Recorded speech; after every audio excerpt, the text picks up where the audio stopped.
This is Duke University.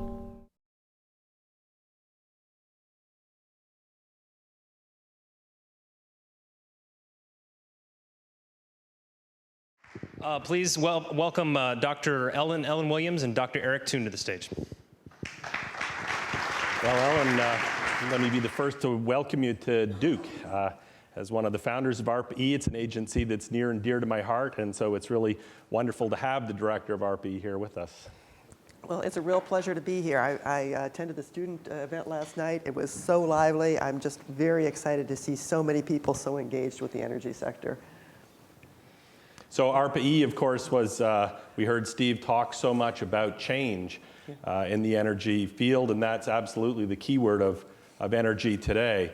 ARPA-E, of course, was created under America Competes to do exactly that, to bring about very rapid change in the energy sector faster than traditional agencies could.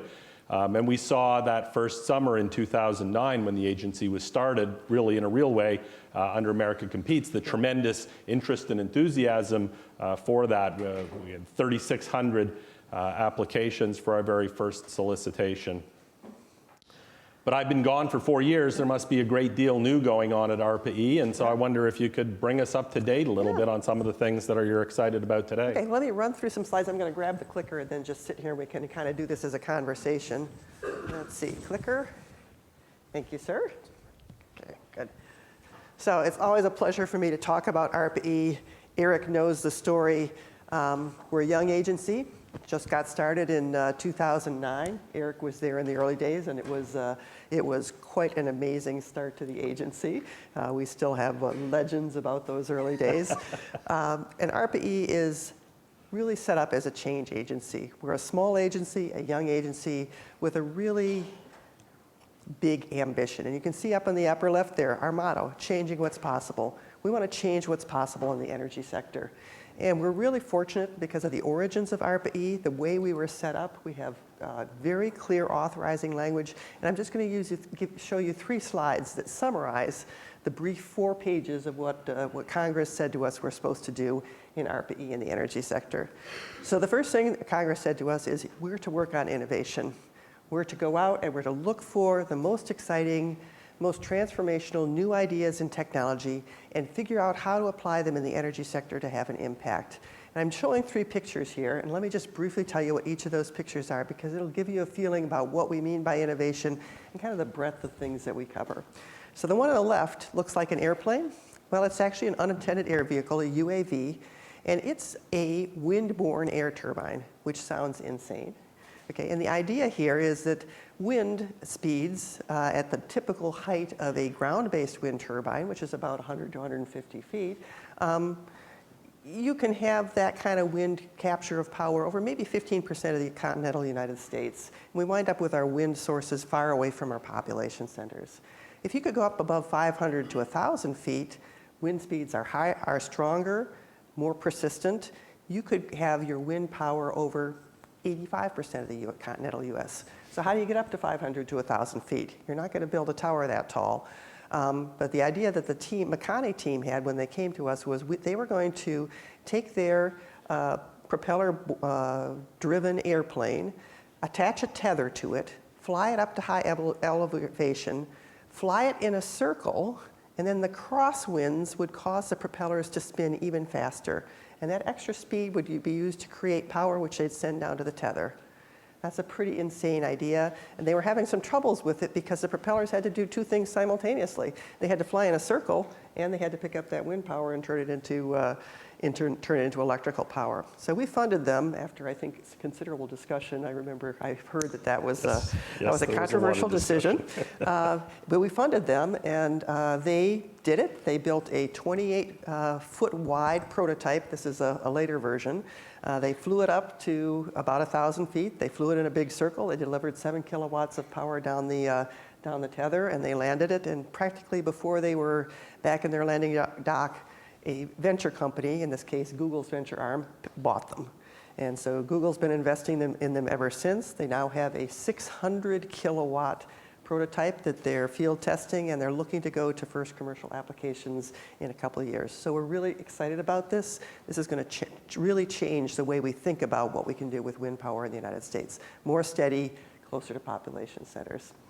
So then the one in the middle is something completely different. Friction is a huge issue in the energy sector. We lose worldwide about 5% of our energy due to frictional losses, things rubbing against each other and creating heat. So a team of material scientists at Harvard were very interested in some carnivorous plants that have very slippery leaf surfaces. And they took those plants apart and they looked at how the plants had structured their surfaces to be so slippery. And they found that it was a porous mesh with a liquid filling the pores of the mesh. And they said, we can do this in the lab with artificial materials. So they made the polymer mesh kind of like shown there. The pores are very small, kind of nanometer scale pores. And they filled it up with Teflon-like liquids. And they created the world's slipperiest surface. And not only is it incredibly slippery, but it's really robust. So they came to ARPA-E and they said, we think there's got to be energy applications here. And so we funded them for their first, which doesn't sound sexy, but it's defrosting freezer coils. Turns out we use a lot of energy defrosting freezer coils because that ice on those freezer coils hangs on tight. With a slippery coating, it falls off much faster, much easier, at much lower temperatures. Big energy savings. So now they're on to their next application, which is looking at barnacles on ships. So we have biofouling building up on ship surfaces. They slow the ships down, waste a lot of transportation energy. They've developed a coating that works on ships. Joanna Eisenberg, who's the head of this project, says it's really funny actually to watch a little biological organism, a small barnacle, come up to this slippery surface. And they're putting their suckers out trying to stick on this surface. And they can't do it, they can't do it. She says finally they get so frustrated they just they have to click onto something and they finally wind up sticking their suckers onto their own head and falling off. They just can't do it. So this is a great example. They started a small company called Slips, and they're developing their product lines and working with sponsors. And then the one on the right is a really exciting program. It's from Stanford University. It's a project called radiative cooling. And this sounds like magic. There's a team of photonic engineers, and photonic means light engineers. And they had some thoughts about how could you engineer a material so that it handled light in a really creative way. Let's imagine we put a surface out in the sun and we just make it really reflective. So none of the sunlight coming in, the visible light that we can see, gets absorbed. So if you could really do that perfectly, you could put an object out in the sun and it wouldn't get warmer, right? No energy coming in, it would just sit there at the same temperature. But then they had another thought. So you all are probably familiar with night vision goggles. What happens in night vision goggles, all warm objects emit light in the infrared. We can't see it, but it's there.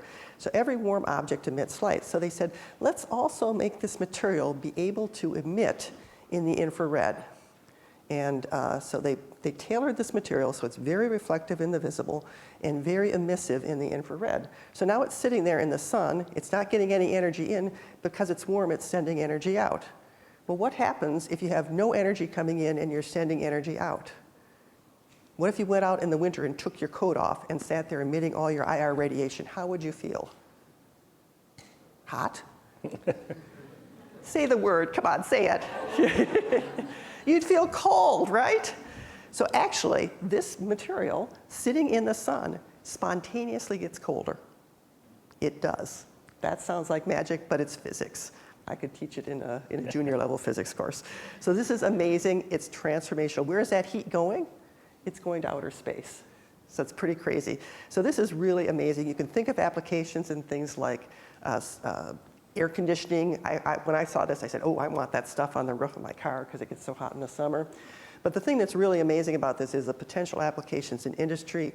Any kind of industrial engine requires a cold sink to take the waste heat. This is going to revolutionize energy efficiency in industry. So we're really excited about this concept. So that's a feeling about innovation. You can see I could talk about technical stuff all day, but I'll stop. So that's a broad spectrum of different types of technologies, and we're really tasked in ARPA-E to look all across the energy sector. Our authorization language from Congress says we look at energy efficiency across all economic sectors. We look at energy emissions, including greenhouse gases, and we look at reducing energy imports. So we have a real broad portfolio we need to look at, and you know that. Okay, and then the last thing is impact. Our authorization language says we are supposed to be doing this, driving this research and development to support U.S. energy and economic security and to ensure the U.S. as a technological leader in advanced energy technologies. So as we run all our programs and all the teams that we sort for research, we're always asking the question as they develop their technologies, if it works, if it's a great technology, will it matter? And what it takes for it to matter is we have to be able to get it out of the lab and into the commercial sector so that people will be using it. So our technologies that our teams develop have to be not just technologically excellent, they have to be at least economically competitive and at best economically attractive. So we have a very active management team. When we give project teams money, it's not just hand the money over the wall. We work with them very closely. Every team's assigned a technical advisor, a program director, and a commercialization advisor who works with them from day one, understanding the cost structure of their technology, who the customers might be, where the market pull might be, how do they actually, at the end of the day, get this out into applications. So those are our three things from our authorization that really shapes how ARPA-E works. And so here's what we've been doing for the last 7 years. Eric was here for the left-hand side of this. Each of these little circles represents one of our technology programs. It's about worth about $30 million of funding, supports about 10 projects for about 3 years. And you can see on the left, it spans everything from transportation, efficiency and emissions, the electric grid itself, which we heard about in the previous conversation, and the generation of electrical power. And because of the 3-year time limit on these programs, every year we turn over or graduate about a third of our project teams, and we're able to bring in new project teams working on new concepts, constantly updating and looking for new innovative areas. So I want to tell you just about one circle on that, which is NextCar, sort of on the lower right there. It's one of our new technologies and programs in the transportation sector, and we're taking a look at new opportunities that are coming forward in transportation. And there's some trends in automotive transportation. For the last 50 years or more, the U.S. government has been incentivizing vehicle efficiency, and the industry has been responding to that, both with more efficient engines and light-weighted cars. But today we're seeing a new trend, which is vehicle automation, using communication of information into vehicles to primarily improve traffic flow and promote safety, vehicle safety. We took a look at this communication of information coming into the vehicles, which are what's around me, how fast are the cars around me going, who's stopping, is there a traffic light coming, what's the weather like, what's the slope of the road, is it going up or down, is it raining? All this information as a driver, you're constantly bringing into your head and kind of adjusting your driving. We believe that that information can be used not just for traffic flow and for safety, but also for vehicle efficiency. Because with that information coming in and going into the control system for the engine itself, the powertrain, you can fine-tune how the powertrain's working to get it to run closest to its most efficient spot. So we're going to take the concept of independent vehicle control and powertrain control and in NextCar put them together. So here's our vision. We would believe that we can very inexpensively take this information, add it to the control system that's now used to control your engine, and drive that engine to operate more efficiently, perhaps saying up to 20% better energy efficiency in your vehicles. So we released the funding opportunity announcement last spring. We went through a rigorous 2 rounds of competition, and I'm very pleased to announce that today we have a bunch of participants. Let's see here. There we go. Our NextCar selections are shown here. We've got 10 projects, $32 million of funding, so approximately $3 million per project. Really exciting programs. These different teams are covering this idea of optimizing vehicle efficiency with communications technology. They're going to look at all sizes of vehicles, light-duty vehicles, cars, medium-duty vehicles, heavy-duty vehicles, and they're going to look at all types of drivetrains, internal combustion engines running on gasoline, diesel engines, hybrid engines, and full electric vehicles. So we're incredibly excited about this. All of these teams, many of these teams are academic, but all of the academic teams have very strong industrial connections, and they're going to be really driving this forward. We think this is going to be a big impact program. So having talked about technology, now let me just finish up with 2 slides here. I'd love to see this energetic group of people here I want to remind you that every year ARPA-E has a big technology showcase. It's called our Energy Innovation Summit. It's at the end of February in 2017 in the Washington area. As part of that showcase every year, we run a graduate student program. It's a competitively selected group of graduate students, about 100 who come in for a special session. So I know there's lots of graduate students here, so please consider applying this or recommending to your friends that they take a look at ARPA-E. And then I'll just leave up here places you can get more information about ARPA-E. We'd like you to come to our summit. You can subscribe to our newsletter to find out what we're doing. We'd love to see innovative people applying to our funding opportunities. And we've started doing impact assessments. Some of the technologies that I've talked about and that I think that Eric can tell us about as well are now starting to be summarized in an annual volume that we just published, the first one this year. So that's ARPA-E update. That's really exciting. Okay, good. I'm just thrilled to see all the new programs coming online. You know, Ellen, the original suggestion for ARPA-E, of course, came in the very famous Rising Above the Gathering Storm report, National Academy's report that was generated in response to a request from Congress to warn them about areas of science and technology that would be especially important to the country in the coming decades. And the ARPA-E suggestion really originated with DARPA, the very well-known, the Defense Advanced Research Projects Agency, created during the Cold War, that has been so successful, really, you know, a model for innovative research around the world. And so the suggestion from the academies was to create a DARPA for the Department of Energy, as it were. But fairly quickly, we realized that there was a fundamental flaw in that thinking, in that technologies that are developed by DARPA for the military end their time with a customer ready for them. And so there's an obvious way for those technologies to move forward. In the energy space, of course, that doesn't happen. And many of these technologies take a great deal of additional research and development, much more than you can accomplish over a 3-year period. And especially if we're designed to show proof of principle. And so we created the tech to markets concept, the idea that sort of on day one you would sit with someone and think about what does the marketplace look like here? Who is going to pick up my project and continue it forward at the end of the time I'm here? Where do I have to get to? And I think that was a very innovative approach to solving this problem of how you have things eventually end up in the market. I wonder if you could just update us a little bit on the Tech to Markets program and how that's moving along. Yeah, so I think just at the time you, Eric, was leaving ARPA-E, maybe you put in place the idea of actually having a formal Tech to Market team. And so we now have a Deputy Director for Commercialization and a team of about 12 commercialization advisors. And I mentioned that they, along with the program directors, guide every single team. And we work really hard with the teams right from day one. We say at the end of 3 years, at month 37, what are you going to be doing? And so we're starting to follow the metrics of what they are doing, and ultimately our impacts will be in the energy sector. We're starting to see some products on the market. But intermediate metrics that we're looking at are how many of our, say, university teams have started small companies? And as of the end of last year, we had 200 graduate teams, and we had 35 teams that had started small companies. We asked how many of our teams had been able to take the prototype they developed under ARPA-E funding and go out to another applied development agency in the federal or state governments and continue that development. And we had 55 teams that had done that.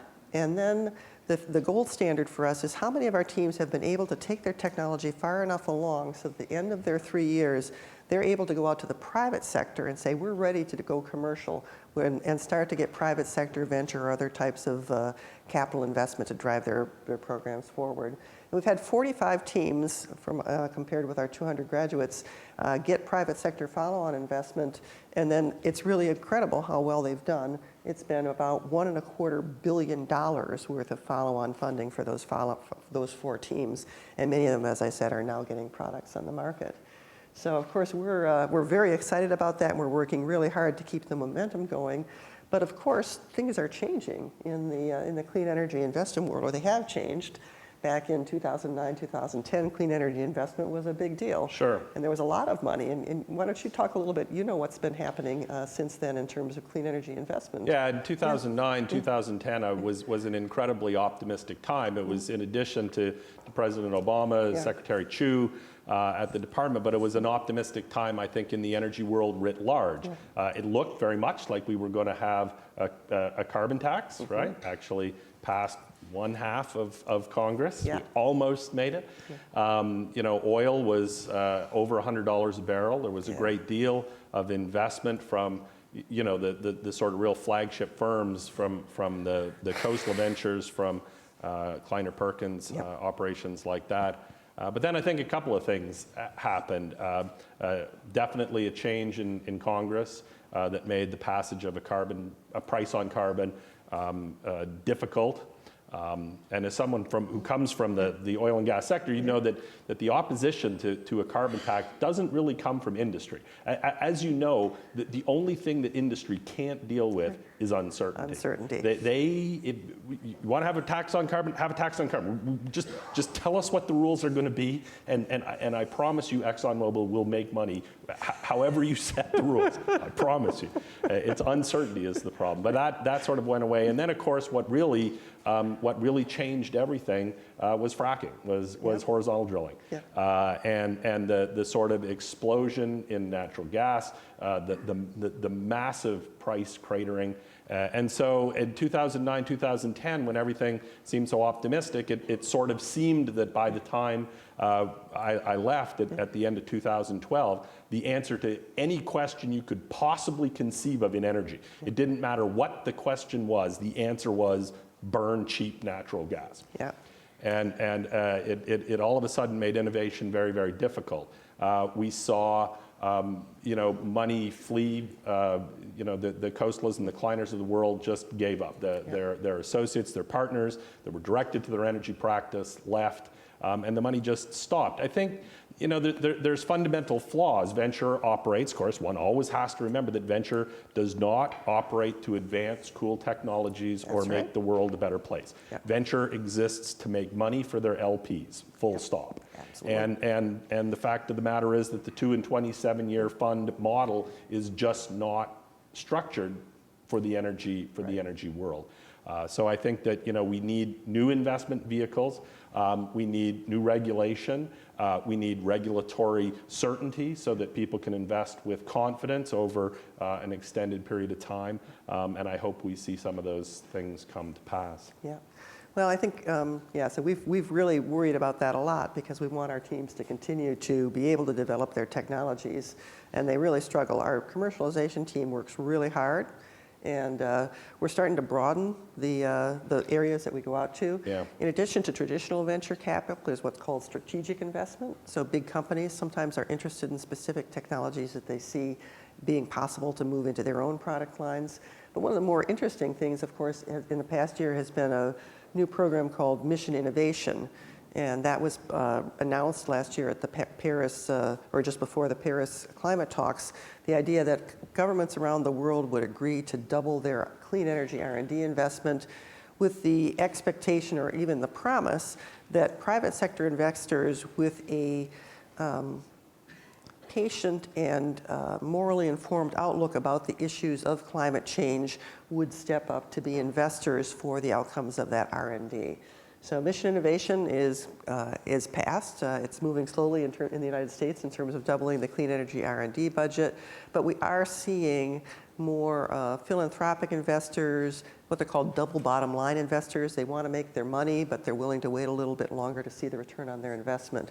And so over the next couple of years, I think that's going to be a real interesting thing to watch and help nurture. How do we really foster that type of increasing private sector investment a little bit beyond the not very realistic perspective of the early clean energy investments? I'd like to talk about mission innovation a little bit deeper in the way that ARPA-E operates. My faculty appointment is in chemistry, and I spent a very large chunk of my life doing investigator-initiated science, with a group, R01 proposals, NSF proposals, those kinds of things.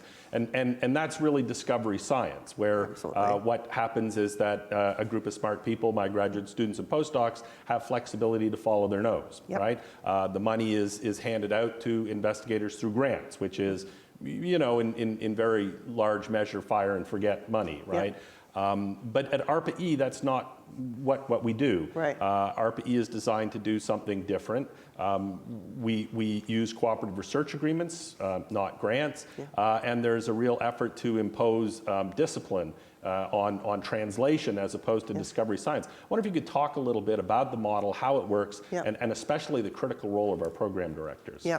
So the discovery science that Eric mentioned is like the input fuel for ARPA-E. All those creative young investigators going out and making great discoveries, our job is to look around and see what's coming out of there that can be pulled into ARPA-E. So we're very much not doing discovery science. We're doing, let's discover this invention and help somebody turn it into something useful.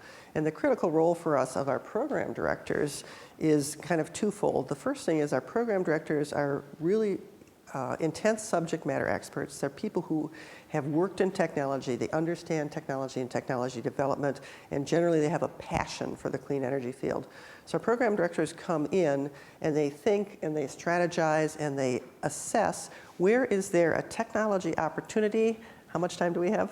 25. Okay, we're at 25? No, we're good. Okay, good. All right. So they assess where is there a technology opportunity and how could that technology opportunity be linked to have a material impact in the energy sector. And then they create one of these programs, the little circles that I showed you on one of the earlier charts. They compete the program, they then manage the program, and at the beginning of each program, I told you these are our selected award winners for next car. The phone call that they got from us was not, congratulations, you're getting a grant. The phone call was, congratulations, you've been selected for negotiating milestones.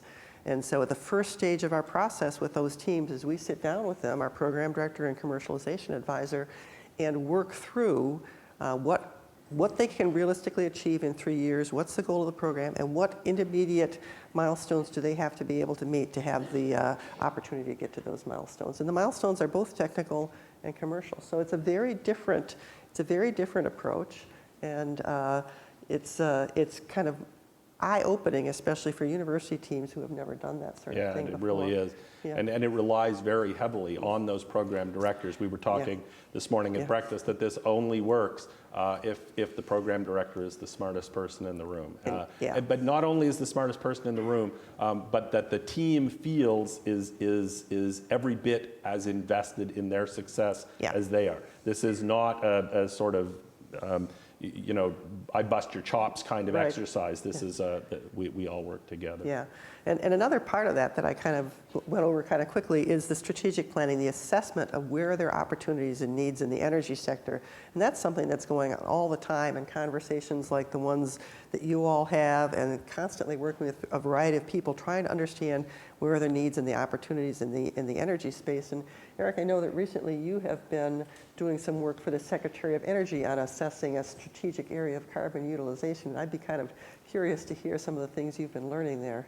Yeah, absolutely. So this is, Secretary Menez is, of course, will leave at the end of this term, but has been sort of laying the groundwork, I think, for the next administration and providing some background information that might help. Obviously, it'll be up to the next secretary, but that might help guide areas of research. One of the huge issues that we have, of course, is in the area of carbon.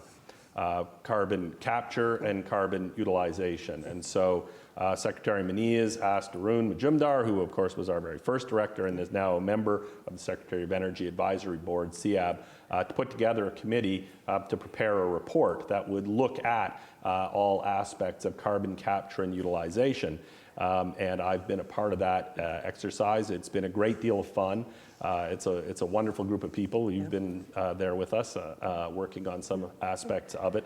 So it's been a lot of fun to talk about things like air capture of CO2, right? That has been a big issue, and although the concentration of carbon in the atmosphere has roughly doubled since the beginning of the Industrial Revolution, it still only is about 400 parts per million, right? And so extracting CO2 from 400 parts per million is a very challenging exercise. And we were discussing again at breakfast this morning, the best estimates are to extract on the order of a gigaton of carbon. You need facilities that are a gigaton of carbon per year. You need facilities that are on the order of a kilometer on a side, so about 1 square kilometer, and you would need roughly 1,000 of those.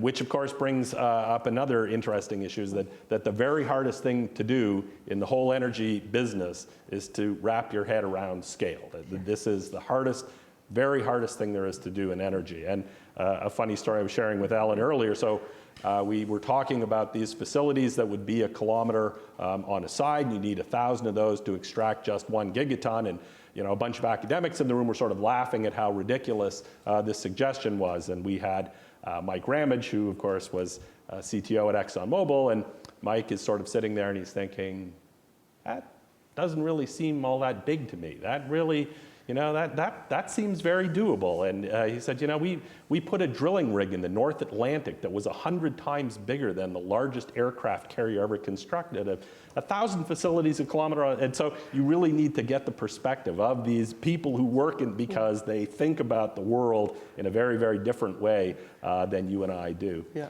We've also been thinking about carbon utilization and what can you do with carbon. And of course, the challenge that we have is the amount of carbon that we produce from burning fossil fuels in both transportation and in stationary power is so enormous, right? You're talking on the order of a couple of gigatons a year just in the United States, that almost the only thing that you can do with it that would be impactful at those scales is to turn it back into fuel. Yeah. So that's been a very interesting exercise as well. Yeah. We all love all of our children equally, but we always have one or two that are our favorites. Yeah. And I thought it might be fun to think about, if you tell me about a couple of your favorite projects at your time there, I'll tell you about a couple of my favorite projects. Yeah, all right, great. Well, I told you about 3 of my favorite projects on the second slide earlier. Let me tell you about one of our favorite programs, which we're just finishing up the competition. We'll be announcing in a couple of weeks, which is a Roots program, and it's related to this carbon capture question. Scale of the carbon capture issue is so big. One area where you have the opportunity to address carbon capture and utilization at scale is the agricultural sector. Plants take up CO2 and use it to create biomass. Most of that biomass then degrades and goes back to CO2, but some of it gets stored in the soil.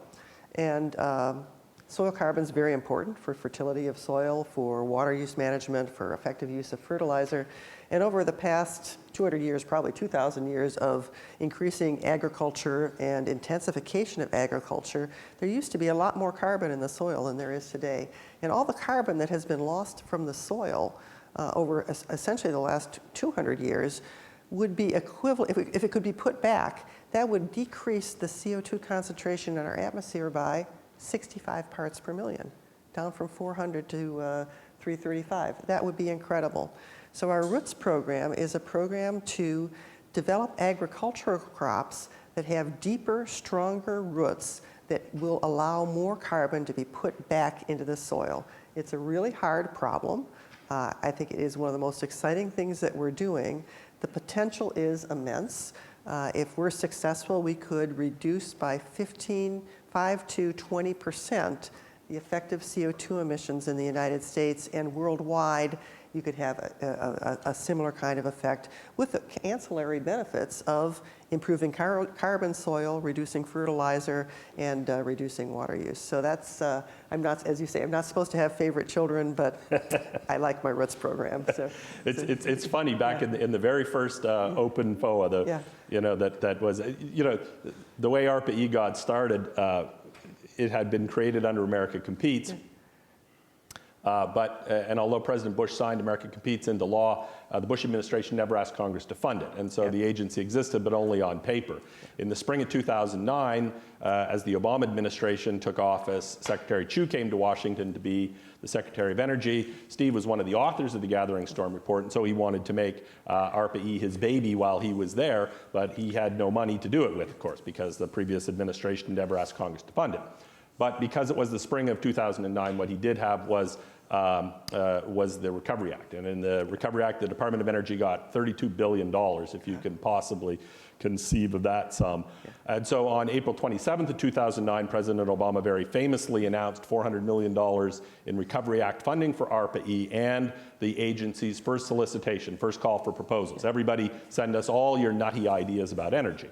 The funny part about the story is that at the time the president made that announcement, there were no employees at ARPA-E, absolutely none. So now there was $400 million that had to be spent in 15 months because it was Recovery Act money. There were people mailing applications to the agency and there was nobody there. So this is how I got to ARPA-E, despite never having worked in energy, never having thought of energy, never really knowing anything about energy. But what I did know was Christina Johnson, who some of our faculty and administrators here will remember used to be our Dean of Engineering here at Duke, and at that very moment in time was the Undersecretary of Energy. Christina is a very dear friend. And she gave me a call, and away I went. And so that's how I learned energy, was I read those 3,600 proposals that first summer. And I remember one of the proposals for carbon capture was that we should grow trees, cut them down, and bury them. And we all spent a lot of time standing around laughing at that proposal. But I have to say, in the 7 years since, I'm not sure I've heard a better idea. So if I had to think about some of my favorite children, certainly one that we funded in that very first round was Foro Energy. Oh, right? I got a picture for that. Oh, do you have Foro here? Just a small picture on the first slide. There it is. There's Foro. So Foro Energy is a company in Littleton, Colorado. Is a very interesting young man, Joel Moxley, who had just finished his PhD at MIT working with Greg Stephanopoulos in molecular biology. Joel is just one of those guys that wants to go in the opposite direction that everybody else is going. And so Joel just sort of instinctively wants to do whatever is the opposite of what everyone else is doing. So we funded Foro Energy to do drilling for geothermal. So geothermal, of course, you have to drill very, very deep holes, 8, 10 kilometers deep, and not through limestone, but through granite and basalt, through the hardest rock on Earth. And you basically can't do it with a conventional drill bit. It just destroys drill bits. And so what these guys did was they said, no problem. What we'll do is we'll put a 50 kilowatt laser on the front of a conventional drill bit. So they went off to the Colorado School of Mines and bought up a bunch of IP on laser drilling, and we funded them to do laser drilling. And this was we gave them $9 million. That was one of our biggest projects. This was a crazy, crazy project. The first thing, of course, you have to do is figure out how you're going to get 50 kilowatts of laser power downhole, which is not so straightforward.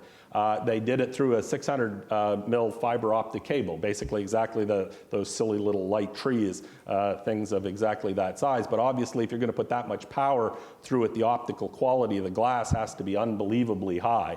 And so they had a 5-kilometer spool of fiber, the optical quality of which was so high that if you looked through a 10-kilometer block of it, there would be less distortion than there would be looking out your kitchen window. So that was a lot of fun. It was also in those early days we had to go and see the secretary and explain each and every project that we were funding to him. And you'll recall that Secretary Chu has a Nobel Prize in laser physics. So we showed Secretary Chu this project, and he looked across the table at us and he said, "What about enhanced Boolean scattering? It'll never work." And quick, somebody Google Boolean scattering. And that was indeed the very first challenge that we had to fight with. But that project, as you know, has been incredibly successful. And we're able to overcome that problem and many others. It is, of course, being used for conventional resource extraction. But Foro, I think, is a stunningly successful company. Another one that we really loved was 1366, right? 1366 is a solar company. This is a professor at MIT, Ellie Sachs. who developed a process for the mystical kerfless wafer. So you know the way we make silicon wafers today is you draw an ingot of crystalline silicon from a thermal melt, and they're 8 inches in diameter and 6 or 7 feet long, and then you have to slice them and polish them. And in the course of that slicing and polishing, you lose about half the silicon, and it's time-consuming and expensive.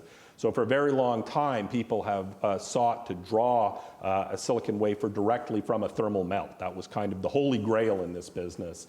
And Ellie and his team at MIT were able to come up with a way of doing that, and built a company called 1366, which is the solar constant at the edge of the atmosphere, if you're wondering where that number comes from. And they are actually building production scale facilities in Buffalo today. They have panels that are more efficient and will be able to be produced cheaper than, and I'd just also like to put in a plug for a Dookie. There's a Dookie who's actually on the board of trustees today, Carmichael Roberts, who was a Duke undergraduate and then did his PhD in chemistry at Duke. I was on his PhD committee. At the time that we picked 37 out of 3,600 applications, Carmichael, who was a VC, had already invested in 3 of those projects. Wow, And 2 of them were Foro Energy in 1366. We have a few minutes left, and I think we want to give the audience an opportunity to ask Ellen some questions, or I'm happy to answer questions as well. Do we have any questions for our director? Cricket. Come on, there's one out there. Yes? So Eric, you asked a question about commercialization, which is, this is obviously a hot debate now, right? Innovation versus deployment. Yeah. How much time do we have, and so forth. Can you say more about how ARPA-E engages investors further down the pike? Maybe this is your director of commercialization does this well, but to know what the next, who the next funder is, when it occurs, certainty, and then essentially increasing the odds it gets to the field. Yeah. So that's a large part of our initial strategic assessment. Is we're looking for, in some cases, we're looking for longer term technologies. If there's an early stage innovation, we might drive it forward just to get it into the pipeline. In other cases, we're really looking at technologies. As an example, we've got a program called Monitor right now where we're looking at ways of detecting natural gas leaks. And so that program director for that project, very familiar with the oil and gas industry, really understood the regulatory framework that was coming forward for more regulation of natural gas leaks, and worked with the regulatory agencies, worked with the industry to understand what their needs were, what would really help solve this natural gas leak program. So in that case, we have 10 project teams right now that are working on really fast, effective ways to detect natural gas leaks and find out where exactly they're coming from. And they're working against standards. We set up at the beginning of our focused opportunity announcement, not just technical standards that the regulatory agencies are going to need to see, but also commercial standards that the companies are going to need to be able to see. Can I buy this at a cost-effective basis? And so in that case, that's one where we're really driving to a solution to a very important problem with really strong engagement with the commercial sector and with the regulatory sector.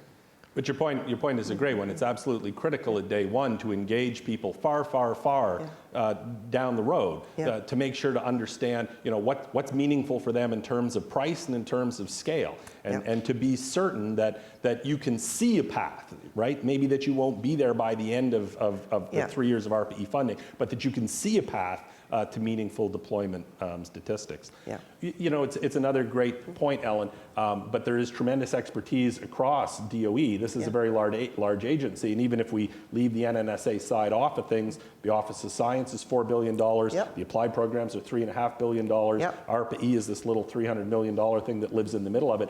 Maybe you could talk a little bit about how ARPA-E engages the other parts of the Department of Energy. Well, absolutely. So, I mean, the Office of Science is DOE's basic science, discovery science wing. And that's one place that we go for some of these innovations that come in and that we then move forward in technology development. With the applied energy programs, there's lots of areas where they're doing phenomenal work. And what we do is we look very closely. We don't want to duplicate things that they're already doing. They tend to work on a roadmap scheme. They know where they're going. They've got a pathway that they're going to work towards. We look for areas that they're not investing in already, or where there are opportunities that we could really accelerate their roadmap. And so in some cases, power electronics. We had a lot of early programs in power electronics, making the way that we transform electricity, like the power charger on your laptop, right? It has to take electricity in one form, turn it into another form, and it goes into your computer. You've probably noticed that charger gets pretty hot sometimes, and that's an inefficiency. So all across the energy sector, there's inefficiencies in power conversion. So we've had programs from the early days exploring how to make power electronics more efficient. As we developed that and showed that there were a lot of opportunities, ERE, the Energy Efficiency Department in DOE, actually started their own power electronics program. So we did a handoff of a new area of technology that hadn't been invested before. And so there's a lot of different ways that we work with the rest of the department, but we're always talking to them. And often we're doing a little bit of leadership, as in the power electronics program. RISC program is another really good example where we've put in place this starting investigation into carbon soil, and that's one that we think is going to get picked up also in the Office of Science. Any other questions for Director Williams? Yeah. I'm just wondering, the portion of research budget, basic research budgets toward energy are pretty small compared to some of the other national priorities. What's the pushback against increasing energy budgets, and do you see any prospect or any pathway to increase those budgets? Yeah, well, I mean, You're still Senate confirmed. Yeah, I'm Senate confirmed. I mean, we have the mission innovation goal of doubling the clean energy R&D budget. So the baseline in the United States for the clean energy R&D budget is $5 billion a year. And so the goal would be to double that in 5 years. Hope it happens. And you know, it really takes people who are engaged, interested, able to make the case, people like you who understand the importance of this, to engage with policymakers, talk with them, and also talk with people in industry and explain what we can do, how we can work with industry and really make lives better for everybody. A lot of the pushback tends to be concerns over interfering with the free market, right? Picking winners and losers is the sort of buzzword that you hear up on the Hill all the time. I think that there are misconceptions in Congress about where the private sector is willing to pick things up, right? You know, there are no Bell Labs anymore, and there probably never will be. And corporations today are intently focused on quarter-over-quarter profits. And so a 2-year time horizon for them is way, way, way down the road. And if you look at some of the things that Ellen talked about today, where some of them are maybe a decade or decades from deployment. Yeah. And there's no way on earth that the private sector is going to pick those things up for a very long time. And so I think there needs to be an education in Congress to help people understand that the public sector is going to have to carry these projects much further down the road. Yeah. Yeah. I have a question about, I know you like to talk about the successes, but I'm curious to know if you have a favorite failure and what you've learned from it. Okay. Favorite failure. Well, we actually cancel about 10% of our projects. Generally, it's by mutual agreement. At the start of a project, we've said, these are high-risk technologies. We're really reaching out to try things that people have never tried before. And very often we'll get, not very often, but about 10% of the time we'll get partway through a project, and it will become clear to the program director and to the project team that this is just not going to work. Let me stop and think if I can think of one that's a favorite failure. Well, I don't want to see if I can do this in an anonymized fashion. Well, so sometimes there's, and an important reason for doing these kinds of things, there are problems that you didn't anticipate before you got started, right? Yeah. So we, for instance, had a very interesting project that was a collaboration between Bioarchitecture Labs, BAL, a small company in the Pacific Northwest, and DuPont, using giant kelp as a feedstock for biofuels. Yeah. So this is a pretty interesting opportunity, right? You grow this stuff in the ocean, covers 70% of the planet, no land, no water, no NPK, no micronutrients. It grows tons per acre almost as fast as the best dedicated energy crops do. Of course, because it has to live in salt water, it has problems with ionic strength, and so it doesn't have cellulose as a storage polymer. It uses these alginates.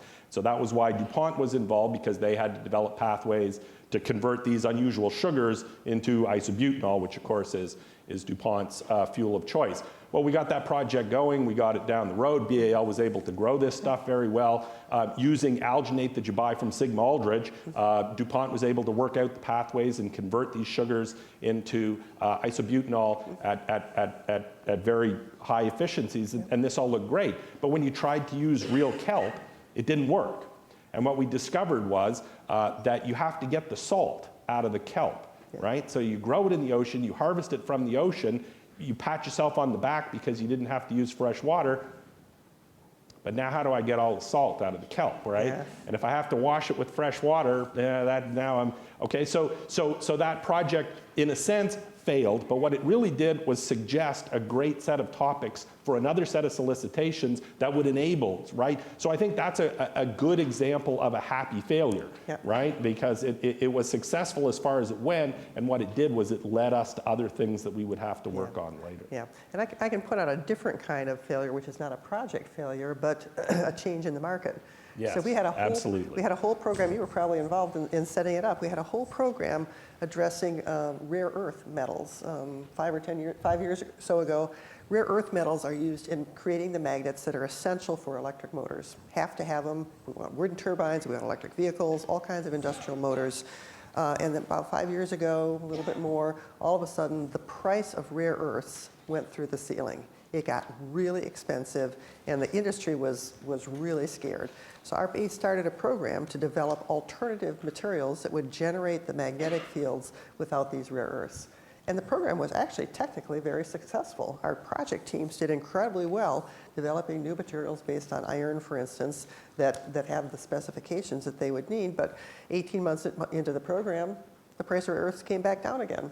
So all the potential industrial sponsors who were very interested in our project team said, Failed. Yeah, we don't need that anymore. But those technologies exist. They're out there.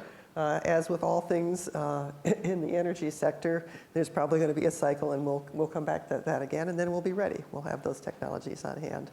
Obviously, it'll depend on the priorities of the next administration, but any clues on what might be coming at ARPA-E? At ARPA-E, well, we're always doing it. We do our planning for new programs in kind of a just-in-time mode. We go through this intense assessment, and then we come up with the program directors are working. So I can't tell you what focused opportunity announcements will be coming out in the next year, but I can tell you some of the workshops that we've run in the last year that help us plan these focused opportunity announcements. So we have one on macroalgae. Okay. So we're going to take another look at that kelp.